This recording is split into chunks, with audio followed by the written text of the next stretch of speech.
Hey, what's going on? I want to say peace to all the gods and goddesses out there. Been a couple of days since I posted, so thought I'll drop another gem and share the info. So, a couple of days ago, I read an article that discussed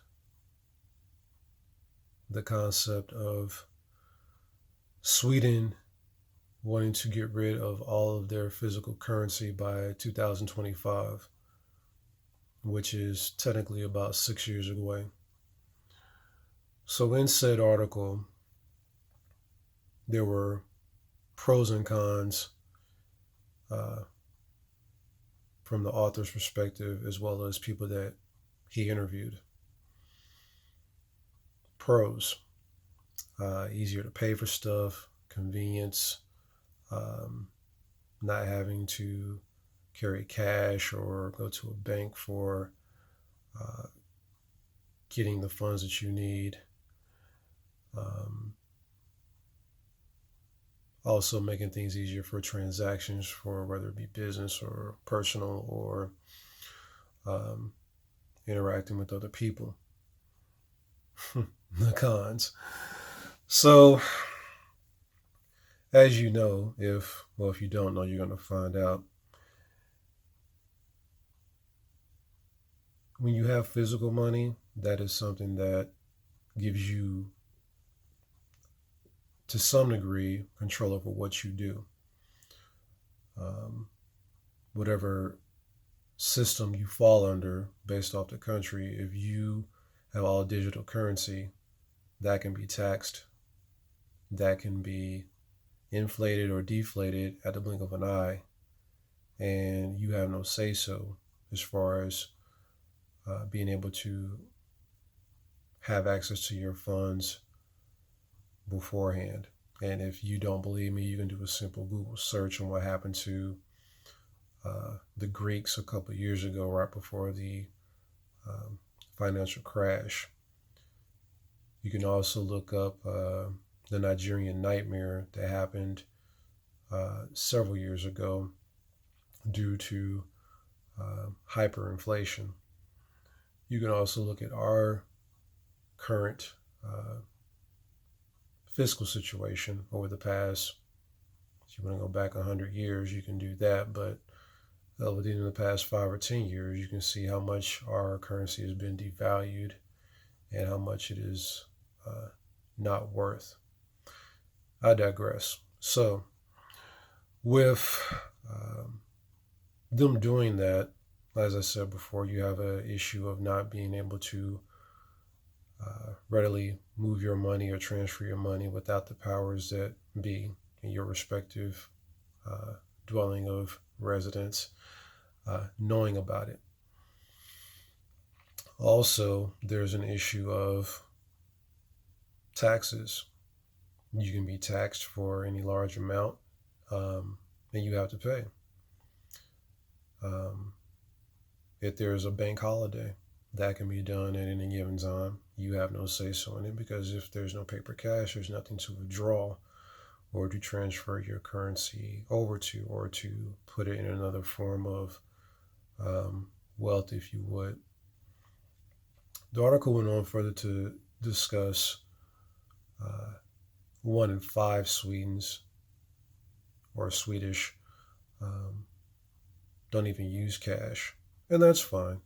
Um, Usually, people that are in control sell you the convenience of things, how to make life simpler, how to make life better. But you have to look at the other side of the coin, what's going on behind closed doors. Um, which leads me to my third point of the article. They currently are testing implanting digital chips in citizens in Sweden. About 4,000 citizens of that country have agreed to have a chip implanted underneath their thumb, and it basically has all of their financial data. So if they want to pay for something like a Visa card or American Express, they just swipe their hand and the transaction is done. It's supposed to be safe. It's supposed to be convenient. It's supposed to make life more easier for you. I won't dwell into the um, esoteric issues of that.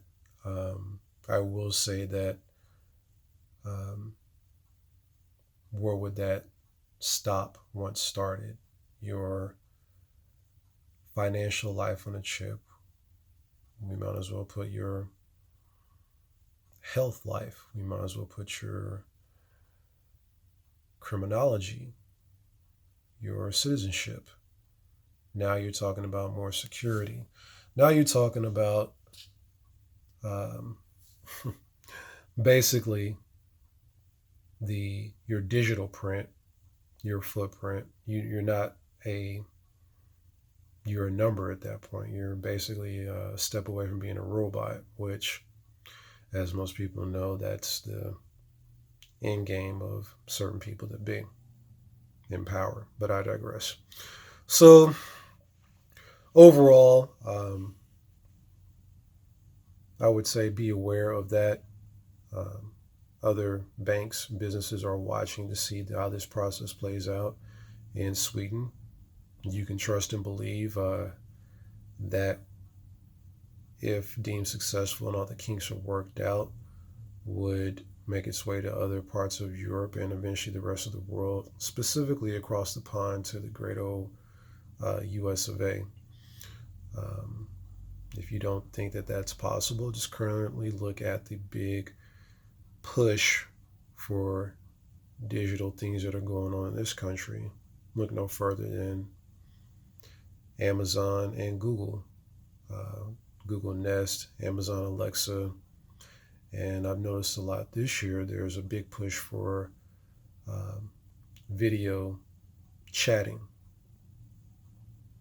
You have to be um, asleep, which a lot of people are, to think that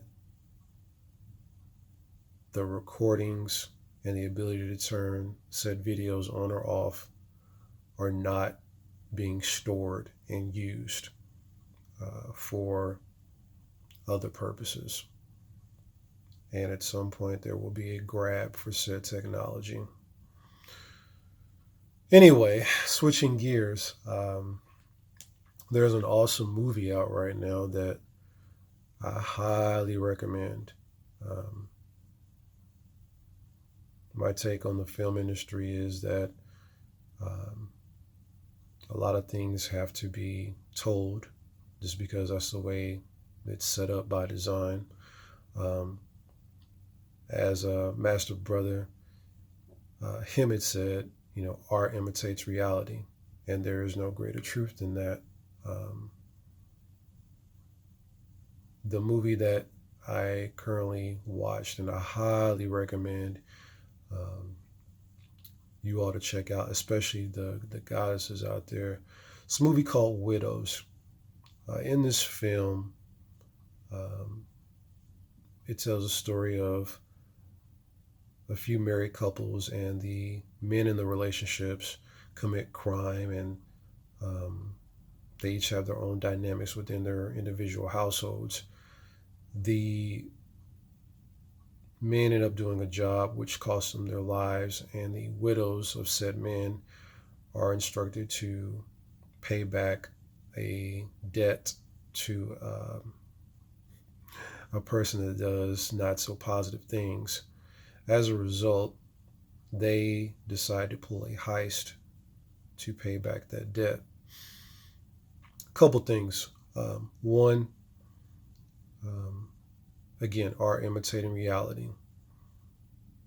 Um, some people in the film have toxic relationships, some have abusive relationships, some have relationships that are deemed um, more socially correct now, since we live in different times.